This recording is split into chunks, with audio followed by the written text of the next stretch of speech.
আমি যেহেতু একটা স্কুলে 2 বছর ধরে কাজ করছি, জয়েন্ট আছি, তো আজকের দিনটা বিশেষ করে আমার মনটা অনেক খারাপ বিকজ অফ আজকে আমাদের স্কুলে ওরিয়েন্টেশন ছিল, বাচ্চাদের সাথে প্রথম দেখা করা।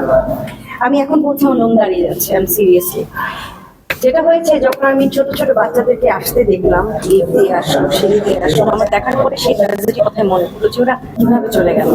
আমি আজকে অনেক কিছু চিন্তা করলাম। প্রথমত, আমরা যেটা দুর্ঘটনা ঘটেছে সেটা তো আর কিছু করা যাবে না, কিন্তু আমি একটু বড়দের মতো কথা বলতে চাই।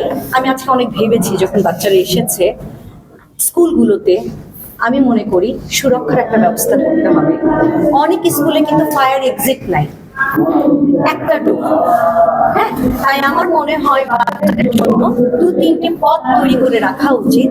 আল্লাহ মাফ করুক, কখনো যদি অকারেন্স ঘটে বাচ্চাদেরকে বের করে নিয়ে আসা হয়, এবং খোলামেলা তো অবশ্যই থাকতে হবে। আমার মনে হয় এই জায়গাগুলো সরকারি বেসরকারি যত স্কুল আছে এগুলো দেখতে। আর যে ভবনগুলো মনে হচ্ছে যে অনেক পুরনো, ভেঙে যাওয়ার বা ধসে পড়ার একটা ভয় থাকে, সেই জায়গা থেকে বাচ্চাদেরকে সরিয়ে নতুন করে একটা দালান তৈরি করা, যেখানে আমরা সুরক্ষার সাথে বাচ্চাদেরকে ছোট ছোট ফুলগুলোকে বড় করে বাংলাদেশের ভবিষ্যৎ তৈরি করতে পারি।